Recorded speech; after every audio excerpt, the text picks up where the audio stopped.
안녕하십니까. 87연구소 방송 묵회 이상훈입니다. 사상의학에서 소양인을 팔체질에서는 토양체질과 토음체질이라고 하죠. 이 체질은 음식 섭취를 어떻게 해야 할까요? 어떤 음식이 특히 이롭고 어떤 음식은 조심할 필요가 있을까요? 이를 이해하기 위해서는 먼저 소양인 토체질의 장부 강약부터 살펴보아야 합니다. 소양인은 비장이 가장 강하고 신장이 가장 약합니다. 팔체질의 토양체질 한소양인은 비장과 간의 순서로 강하고 폐는 조금 약하고 신장은 가장 약합니다. 반면 토음체질 열소양인은 비장 다음으로 폐가 강하고 간은 조금 약하고 신장은 가장 약합니다. 자, 소양인 토체질은 이와 같이 장부가 배열되어 있습니다. 소양인과 토체질 모두 공통적으로 비위가 가장 강한 체질입니다. 그래서 소화력이 매우 뛰어나고 식탐도 아주 많습니다. 쇳덩어리도 소화할 만한 위장이라는 이야기가 있을 정도입니다. 그래서 돌았으면 배가 고프고 소화가 잘 안되는 사람들이 이해가 안된다고 말하기도 하죠. 자, 그럼 소양인은 위장병과는 거리가 멀까요? 아닙니다. 소양인은 위장장애가 절대 없다 이렇게 말할 수는 없습니다. 강한 것이 언제나 건강하다는 뜻은 아닙니다. 너무 약한 장부가 문제가 되듯 지나치게 강한 장부 역시 나쁜 기운이 침투하기 쉽습니다.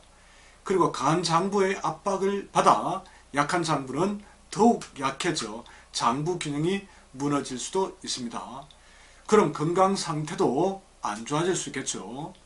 자, 이해가 잘 되지 않는다면 더 쉽게 생각해 보겠습니다. 소양인, 토양체질, 토음체질의 신장은 기능이 매우 약하니 작은 승용차로 표현할 수 있습니다. 그렇다면 가장 강한 장부인 비위는 매우 강한 힘을 지닌 덤프트럭과 유사하다고 볼 수 있겠죠. 그런데 힘센 덤프트럭은 절대 고장이 나지 않을까요? 그렇지 않죠.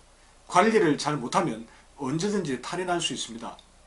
하지만 덤프트럭은 고장이 나도 힘의 강도인 마력만큼은 여전히 세겠지요.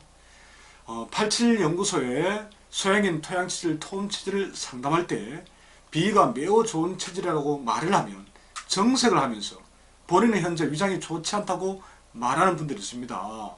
믿지 않으시는 거죠, 체질 진단을. 그럼 원래부터 위장이 안 좋으셨냐고 물어보면 그건 또 아니라고 합니다. 자, 소양인의 위장질환은 체질에 맞지 않는 음식이나 건강식품 때문에 생긴 경우가 대부분입니다. 즉 비위가 선천적으로 좋았지만 어느 시점에 섭생을 잘못해서 후천적으로 문제가 생긴 경우라고 보시면 됩니다.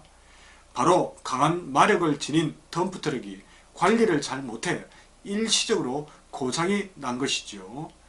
자, 이런 분들에게는 오링 테스트를 통해서 의문을 해소해 드립니다. 가장 쉬운 팔체질 자가진단 책에 나오는 체질진단법으로 강한 비위의 선천적인 기운을 확인해 드리면 제 이야기에 고개를 끄덕이고는 합니다.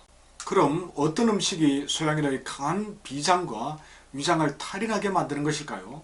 바로 맵고 달고 열이 많은 음식을 과하게 먹었을 때 그렇습니다. 그 중에서도 닭고기가 가장 최악의 음식입니다. 닭은 소양인의 강한 위혈을 더욱 상승시킵니다. 또한 닭고기의 단맛과 비위를 보하는 성질은 비장과 신장의 균형을 무너뜨립니다. 즉 비장은 더 강하게 하고 약한 신장은 위축시킵니다. 그러므로 남자와 여자를 불문하고 소양인, 토양체질, 토음체질은 매운 음식과 단맛을 최대한 줄이는 것이 좋습니다. 그렇지 않으면 열을 가중시켜 위염이 생기기 쉽고 식욕을 억제하기도 힘듭니다. 자, 소양인, 토음체질, 토양체질이 다이어트를 할 때도 닭가슴살은 도움이 되지 않습니다. 닭이 비위를 더욱 왕성하게 하면서 신장의 배설 기능을 떨어뜨리기 때문입니다. 그런데도 다이어트 헬스를 할 때 살은 빼면서 근육량은 키울 목적으로 닭가슴살을 많이 섭취합니다. 평소 섭생할 때도 마찬가지이지만 특히 다이어트를 할 때는 돼지고기와 신선한 채소 및 해산물을 많이 섭취해야 합니다. 왜냐하면 돼지는 성질이 서늘하고 신장을 보호합니다. 그래서 기름을 적당히 뺀 돼지 수육은 소양인에게 아주 좋은 보양식품입니다. 맛은 단맛은 해롭다고 했습니다. 반면 짠맛이 신장을 도와줍니다. 하지만 짠맛도 지나치면 부담이 됩니다. 그렇다고 너무 싱겁게 먹는 것은 더 나쁩니다. 염분이 부족하면 면역 기능도 약해지지만 신장 기능이 급격히 저하되기 때문입니다.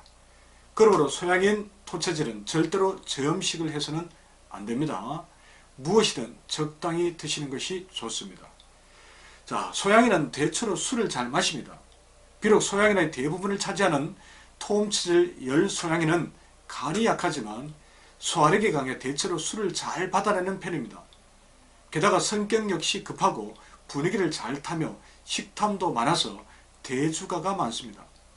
하지만 비의 힘을 너무 과신해서 빠른 속도로 과하게 술을 마시면 간의 해독력에 한계가 생겨 한순간 크게 취할 수 있습니다. 자, 또한 남자 여자 소양인을 불문하고 한약을 조심해야 합니다. 한약은 체질에 맞지 않거나 열성을 지닌 약재가 압도적으로 많습니다. 그래서 한약을 잘못 먹게 되면 약한 간이 상하고 열로 인해 위염이나 변비가 생기기도 합니다. 아니면 신장 기능이 크게 무너질 수도 있습니다. 지금까지 소양인 토양치질, 톰치질의 음식 섭취와 관련된 내용을 정리해 보았습니다.